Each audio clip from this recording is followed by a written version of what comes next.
Basic എക്കണോമിക്സിലെ രണ്ട് റൂളുകളാണ്, രണ്ട് ലോകളാണ്, ലോ ഓഫ് ഡിമാൻഡും law of supply. Law of demand എന്ന് പറഞ്ഞാൽ അത് from the view point of the customer. When price increase the demand will be decrease. ഇതാണ് law of demand. Price increase ചെയ്യുമ്പോൾ ഡിമാൻഡ് കുറയും, പ്രൈസ് കുറയുന്ന സമയത്ത് ഡിമാൻഡ് കൂടും. ഇനി ലോ ഓഫ് സപ്ലൈ എന്ന് പറയുന്നത് from the view point of the supplier. When price increase the supply will be increase. Price increase ചെയ്യുമ്പോൾ സപ്ലൈ കൂടും, പ്രൈസ് കുറയുമ്പോൾ സപ്ലൈ കുറയും. ഇതൊരു റിയൽ ലൈഫിൽ നമ്മൾ ചിന്തിക്കുമ്പോൾ ഇപ്പൊ നമ്മൾ സൂപ്പർ മാർക്കറ്റുകളൊക്കെ ഡിസ്കൗണ്ട് ഒക്കെ ഇടും. ആ ഡിസ്കൗണ്ട് ഇടുന്ന സമയത്ത് സ്വാഭാവികമായിട്ട് എന്താ സംഭവിക്കാം? നമ്മളെല്ലാവരും കൂടുതൽ പർച്ചേസ് ചെയ്യാനുള്ള അല്ലെങ്കിൽ കൂടുതൽ കസ്റ്റമേഴ്സ് ആ സൂപ്പർ മാർക്കറ്റിൽ ഡിസ്കൗണ്ട് നടക്കുന്നുണ്ടാവും. എന്നർത്ഥം വില കുറയുമ്പോൾ അതിന്റെ ആവശ്യക്കാർ അല്ലെങ്കിൽ ഡിമാൻഡ് കൂടും, പർച്ചേസ് ചെയ്യുന്ന അളവ് കൂടും. അത് കസ്റ്റമറുടെ വ്യൂ പോയിന്റിൽ പ്രൈസിനനുസരിച്ചാണല്ലോ. പ്രൈസ് കുറയുമ്പോൾ വാങ്ങാനുള്ള ആളുകൾ കൂടും, അല്ല എല്ലാവരും പോയിട്ട് വാങ്ങും. ഇനി ചില സാധനങ്ങൾ, ഇപ്പൊ സിഗരറ്റ് പോലെയുള്ള സംഭവങ്ങൾ കണ്ടില്ലേ, അത് പ്രൈസ് ഇൻക്രീസ് ചെയ്യും, അപ്പൊ ആളുകൾ വാങ്ങുന്ന അളവ് കുറയും, ഡിമാൻഡ് കുറയും. അപ്പോൾ അങ്ങനെയാണ് ഈ ലോ ഓഫ് ഡിമാൻഡ് എന്ന് പറയുന്ന സംഭവം. ഇനി law of supply from the view point of the supplier എന്ന് ഞാൻ പറഞ്ഞു. അപ്പൊ ഒരു സപ്ലൈറെ സംബന്ധിച്ച് അയാൾ മാർക്കറ്റിൽ എപ്പോഴായിരിക്കും സാധനം കൂടുതൽ സപ്ലൈ ചെയ്യുക? പ്രൈസ് കൂടി നിൽക്കുന്ന സമയത്ത് സപ്ലൈ ചെയ്യാനായിരിക്കും അയാൾ ട്രൈ ചെയ്യുക.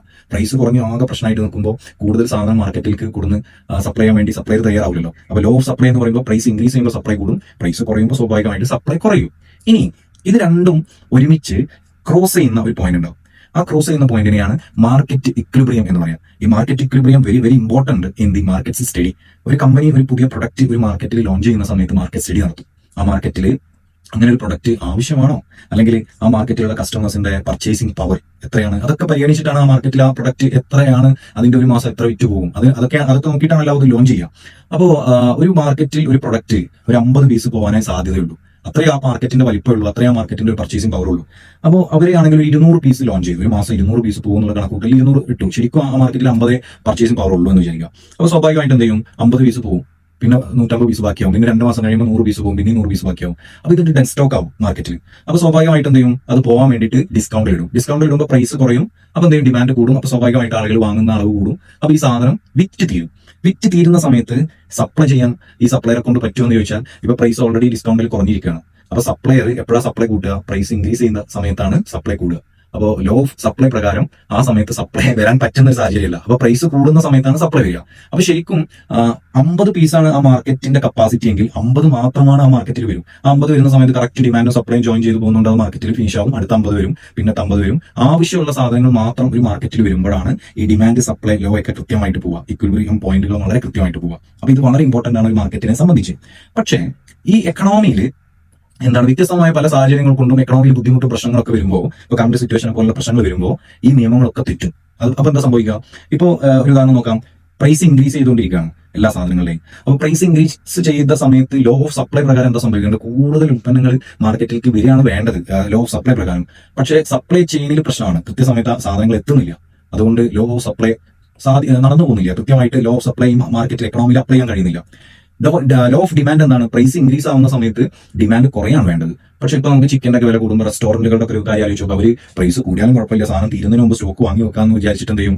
വാങ്ങും, കൂടുതൽ വാങ്ങും. അപ്പൊ പ്രൈസ് ഇൻക്രീസ് ചെയ്താൽ ഡിമാൻഡ് കുറയുന്നിടത്ത് പ്രൈസ് ഇൻക്രീസ് ചെയ്താലും കുഴപ്പമില്ല, സാധനം വാങ്ങാം എന്ന് വിചാരിച്ച് നോക്കുമ്പോൾ ലോ ഓഫ് ഡിമാൻഡും അവിടെ കൃത്യമായിട്ട് നടക്കുന്നില്ല. അപ്പൊ എക്കണോമി വളരെ അടിപൊളിയായിട്ട് പോകുമ്പോഴാണ് ഈ നിയമങ്ങളൊക്കെ കൃത്യമായിട്ട് പോവുക. എക്കണോമിയിൽ എന്തെങ്കിലും സിറ്റുവേഷൻസ് മാറുന്ന സമയത്ത് ഈ നിയമങ്ങൾ അപ്ലൈ ചെയ്യാൻ കഴിയില്ല.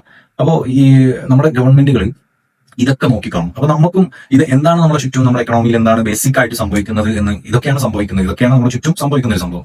പിന്നെ വേറൊരു കാര്യം, ഈ ഹോൾസെയിൽ ട്രേഡിംഗ് ഒക്കെ ചെയ്യുന്ന സ്ഥാപനങ്ങളുണ്ട്. ഇപ്പൊ സ്വാഭാവികമായിട്ടും ഒരു 60 days 90 days ഒക്കെ ക്രെഡിറ്റിൽ കച്ചവടം ചെയ്യുന്ന സ്ഥാപനങ്ങൾ, അവരെ സംബന്ധിച്ച് ഇപ്പോൾ റിസ്ക് കൂടുതലാണ്. മീൻസ് ബാഡ് ആപ്ഷനുള്ള ചാൻസ് കൂടുതലാണ്, അല്ലെങ്കിൽ സാധനം സ്റ്റോക്ക് ഔട്ട് ആയിക്കൊണ്ടിരിക്കുന്ന കേസ് ഉണ്ട്. പിന്നെ മറ്റു അനുബന്ധ ചെലവുകൾ കൂടുമ്പോൾ സ്വാഭാവികമായിട്ടും റിസ്ക് കൂടും.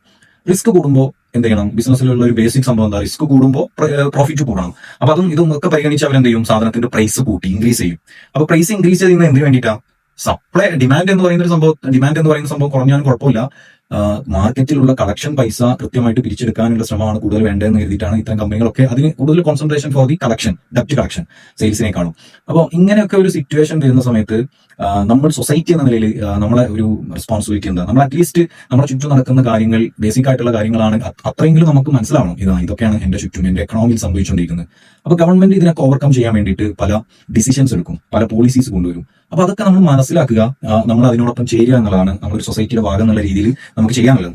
പിന്നെ അതുപോലെ ഒരു ബിസിനസ് കമ്മ്യൂണിറ്റി ഒക്കെ ആയിട്ടുള്ള ആളുകൾ, ഒരു ബിസിനസ് ചിലപ്പോൾ B2B ഒക്കെ ചെയ്യുന്ന ആളുകളാണെങ്കിൽ ഒരു സ്ഥാപനം സപ്ലയറും മറ്റൊരു സ്ഥാപനം കസ്റ്റമറും ആയിരിക്കും. അപ്പൊ കസ്റ്റമർ പരമാവധി ക്രെഡിറ്റിനാണ് എടുക്കുന്നെങ്കിൽ ഈ ഡെപ്റ്റ് അല്ലെങ്കിൽ ഈ കൊടുക്കാനുള്ള പൈസ പറ്റുന്നതും എളുപ്പത്തിൽ കൊടുക്കാൻ വേണ്ടി ശ്രദ്ധിക്കുക.